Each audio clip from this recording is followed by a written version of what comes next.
ህዝቦች አምነው የኔ ድምጽ አንዷ ዋጋ አላት በማለት ሁሉም ሰው በነቂስ ወጥቶ ካርድ ከመውሰድ እስከ መመለስ የነበረው ሂደት በጣም ጥሩና አድካሚውን ሂደት ሁሉ ሰዎች ታግሰው የኔ ድምጽ ዋጋ አላት ብለው የጠበቁበት ሂደት ነበርና በጣም ጥሩና የእያንዳንዱ ሰው ድምጽ ዋጋ እንደነበረው ያሳየን ልምምድ ነበረ።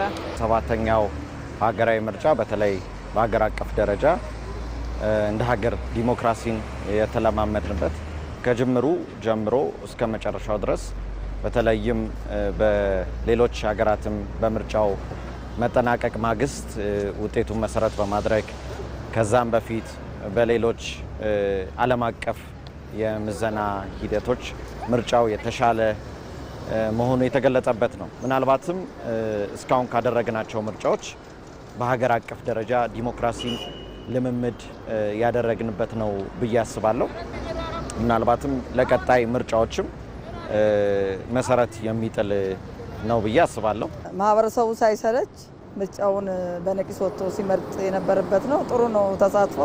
ትናንትና ውጤቱ ስናይ የገዢ ፓርቲ ብቻ ሳይሆን ሌሎችም ተቃዋሚ ፓርቲዎች የተሳተፉበት መሆኑን አይቻለሁ ማለት ነው። የተጀመሩ ሰፋፊ ፕሮጀክቶችን ወደ ማስጨረስ መሄድ እንዳለበት አምናለሁኝ። እነዚህ ፕሮጀክቶችን በጥራት አሁንም ከህዝብ ጋር ሆኖ በጋራ እየሰራ መጨረስ አለበት ብዬ አምናለሁ።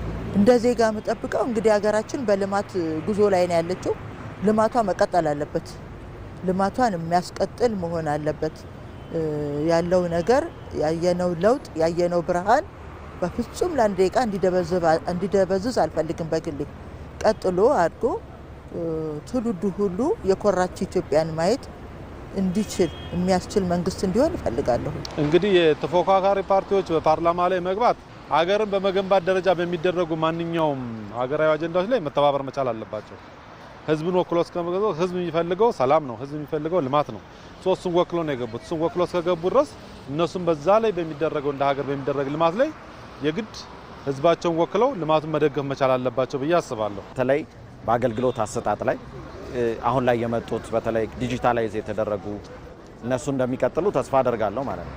አንድ በሚያደርገን ነገር ሁሉም ሰው መረባረብ አለበት የሚል ሀሳብ ነው ያለ እንጂ ይሄ ከሌ ነው ብሎ ማለት የለብንም። ምክንያቱም የሌላ ሀገር ስለሌለ ተሳትፎ እኩል ተሳትፎ ማድረግ አለበት። ህዝቡን በማገልገል ታች ድረስ በኢኮኖሚም በፖለቲካውም በማህበራዊም ጉዳይ ማህበረሰቡን የሚጠቅም ነገር በጋራ ገዢውን ፓርቲ ተፎካካሪም ፓርቲ በጋራ ሰርቶ ሀገርን ወደፊት ማሻገር አለባቸው የሚል ሀሳብ ነው።